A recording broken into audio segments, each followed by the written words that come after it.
Your movie sucked. Good shot, baby. Good, Anakin, good. Kill him.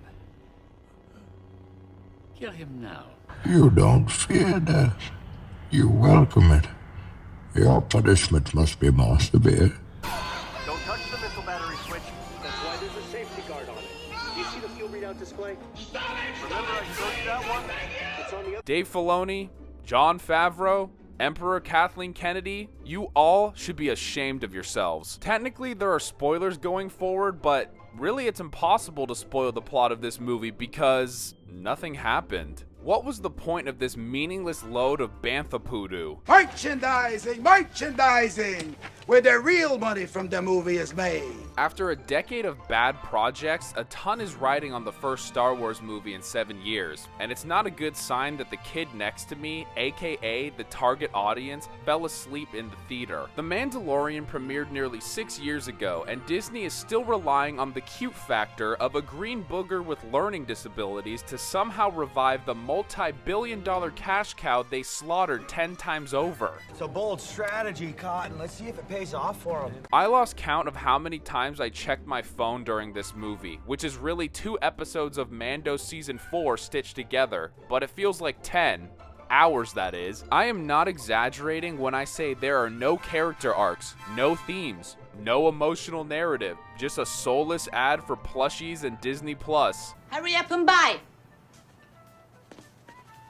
The legendary franchise that brought us characters like Luke, Anakin, Han, Yoda, Leia, and Obi-Wan now revolves around a chibi mascot that can't even fucking speak and a Boba Fett ripoff that barely speaks whose acting is stiffer than a donkey's member off 30 honey packs. Star Wars is fucking cooked, man. If I had one wish, I wouldn't wish for $1 billion or world peace. Sorry. I would wish that George Lucas never sold Star Wars to the white slavers, as he put it. No! This film was less enjoyable than ODing on death sticks. The dark side has won. Star Wars is dead, and it doesn't matter how many Disney Plus monstrosities they crap out, how many jangling keys they cram into every project, and how many times Baby Yoda makes a cutesy wootsy. The reason this film exists is because Disney Lucasfilm has literally nothing else to trot out. They brought back Ewan McGregor and Hayden Christensen, Vader, Ahsoka, Boba Fett, Darth Maul, the Rebels characters. Remember TIE Fighters? Oh, remember Jawas? Remember? And remember Adex? Remember? And absolutely none of it has brought back the fans that Emperor Kathleen Kennedy drove off. And it's a huge vote of confidence that she'd left Lucasfilm before this trash was even in the theater. Time to abandon ship. It's pathetic, but Baby Yoda at this point is Lucasfilm's only hope. There's literally nothing else for them to fall back on at this point. And that well has nearly run dry also, as this cinematic abortion exemplifies. But enough delay. Let's talk about this fan humiliation ritual so I can go back to eating asphalt, as it's far more enjoyable than the Disney Star Wars viewing experience. Real quick, if you're enjoying the video, please leave a like and consider subscribing. Now back to the video. So I guess let's get into the plot, quote unquote. The entire story, if you can call it that, can be described in a single sentence. Mando and Grogu take a job to capture Jabba the Hutt's son, but things go awry and the Green Booger and the Babu Frick ripoffs have to save him. That's it. Magnificent! Magnificent! The entire point of this mission was to help the New Republic gain new intel on the Empire, but even after Mando captures the target, he doesn't reveal any new information, and this plot thread is just dropped. There's no resolution whatsoever. But I guess it's not very surprising, because if you thought the stories in the show were simplistic, this plot could have been written by a meerkat that huffs paint thinner. We stumble from meaningless action scene to meaningless action scene, and all of them are of no consequence whatsoever. You never feel like a single character is in danger, and you always feel like your time is being acutely wasted. Who needs a hero's journey or a character arc when we can have Mando fighting walkers, fighting a bunch of monsters, fighting droids, fighting more monsters, fighting a Clone Wars reference, and then ending up at the same place as the beginning of the movie, both literally and figuratively. This is art, Mr. White. Grogu's intelligence level and power level varies as much as the story needs it to. 1 minute he can't escape a fucking bird cage, and the next he's lifting up Rada the 2-ton Hutt with ease. He goes from infiltrating a heavily guarded Hutt stronghold like Ethan Hunt to building sandcastles and fucking off into the forest while Mando dies. He's able to grasp the complexities of interpersonal relationships and yet can't even say his own damn name. That just makes no fucking sense. I mean, it's just bullshit. Of course the fat bastard managed to stuff his gullet instead of getting his adoptive father help. I did enjoy the AT-AT heist at the beginning, but it wasn't a great idea to blow the movie's load with the best scene in the first 10 minutes. There's virtually nothing of meaning or substance here, and I felt every millisecond of this over 2-hour runtime. It felt like Doctor Strange had manipulated time and I was watching the same scene over and over again as punishment. But there's a cynical purpose behind all this pointlessness. Disney can't have Mando or Grogu undergo any meaningful progression. These characters have to stay in eternal arrested development because they have to keep pumping out shows and movies with this specific video game fetch quest formula. The second Baby Yoda starts talking and doesn't do baby stuff, his cute factor plummets into a Sarlacc pit, and Mando must remain a stoic, underdeveloped Boba Fett ripoff so that he can shapeshift into any role that the narrative needs him to. This duo stopped being real characters after season 2 when Disney undid splitting them up and trapped them in this perpetual cycle, and even then their characterization was paper thin, but now it is literally non-existent. What arc does Mando go on in this film? I don't know. What about Grogu? Take a bite. I wished for the sweet release of the afterlife when this slime ball was walking around the forest, whacking flies and eating for what felt like an hour. I audibly laughed so hard when the toad almost ate him, but unfortunately he was saved and the movie continued. What is this shit?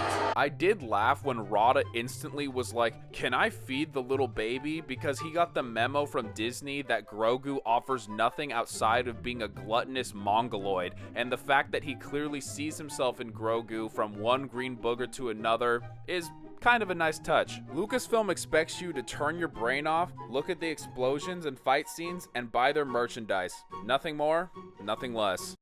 You big dildo.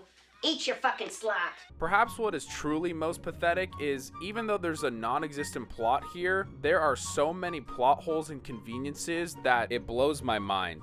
How embarrassing. How embarrassing. How did the Babu Frick squad not realize that Mando couldn't fit into their laundry basket-sized ship? They're smart enough to work on interstellar spacecraft, but didn't think that through? Bitch, are you for real? Somehow Mando isn't crushed to death when Rada body slams him despite him weighing multiple tons. What?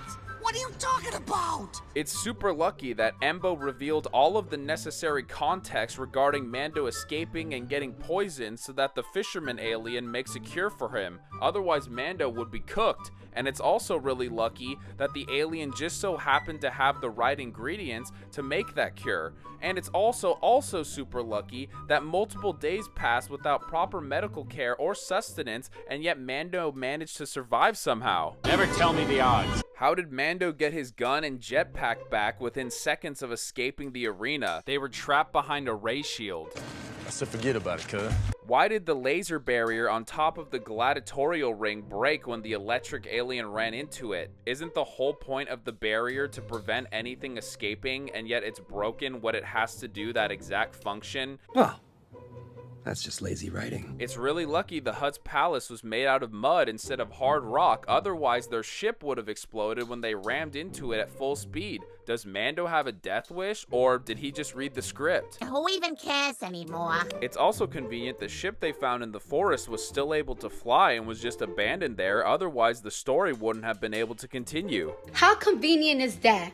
Wow. Why did the Hutt's trap door break under the sheer weight of them all? This is a Hutt stronghold. You're telling me all the fixtures aren't specifically made to withstand their size and weight? That doesn't make sense. And why didn't the X-Wings wait until Mando, Rada, and the Muppet Squad were out safely to blow up the Hutt Palace? Mando was just on comms with them. He couldn't tell them to wait? I guess we had to manufacture drama in this moment. Let's talk about the pacing.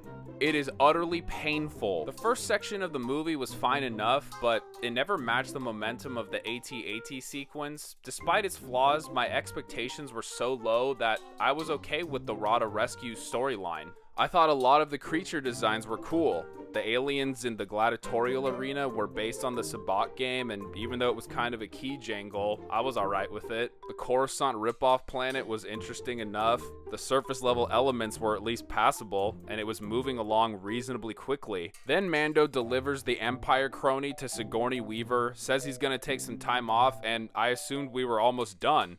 Fair enough for an inoffensive adventure. Then I checked the time and was horrified to learn I was barely halfway through the runtime.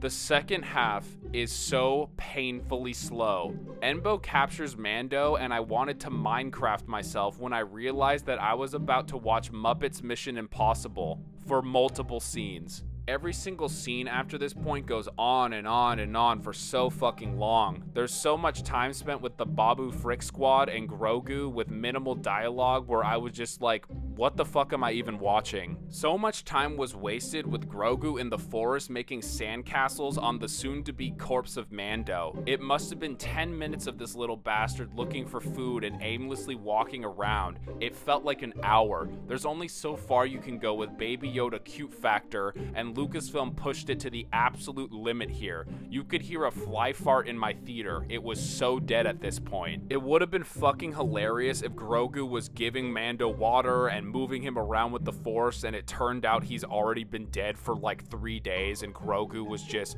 playing doll with his fucking corpse. So uncivilized. Let's talk about the music and visuals. Star Wars soundtracks are synonymous with classical orchestra instruments, but composer Ludwig Göransson has pushed the envelope with the Mandalorian soundtrack throughout the series. The use of a bass recorder gives the Mando theme its unique flair, and I'll give him credit for pushing the envelope while staying in line with the franchise's legacy. However, the Tron Legacy synths and club music he used in this movie were really jarring. It didn't sound bad, but it felt like I was about to overpay for a vodka Red Bull rather than visit a galaxy far, far away. Besides that, the score was suitable, and he did a pretty solid job. As for the visuals, it's a mixed bag to put it nicely. Some of the CGI looks solid, and some is, wow, this really should have been on Disney Plus and not in a theater level bad. The volume is an impressive technology in theory, but ultimately makes a lot of effects look flat and off-putting. In the chase sequence with Mando and Rada, it looks like Mando is flying through a cylinder and the background is moving behind him like a zoetrope. It just doesn't look real whatsoever. And it doesn't help that the lighting is somehow flat, yet overexposed. The shots look muddy and the composition is an afterthought. While all of these visuals are not atrocious, they're not up to snuff for a major motion picture. To wrap things up, Mandalorian and Grogu feels like a movie fully made by AI that was on their phone and used another AI to finish it after they lost interest. There's nothing of value here. Not a single notable scene, a standout character, a memorable moment. This movie is not a movie. It's the last breath of a dying franchise as it plunges into permanent irrelevancy. On the bright side, the live-action Lion King has some competition as Jon Favreau's worst movie. It truly breaks my heart to leave a Star Wars movie feeling nothing but empty. Apathy has hit me and the majority of the fan base, and The Mandalorian and Grogu is just proof that Lucasfilm has learned nothing when it comes to turning this franchise around. I don't think they can if they tried.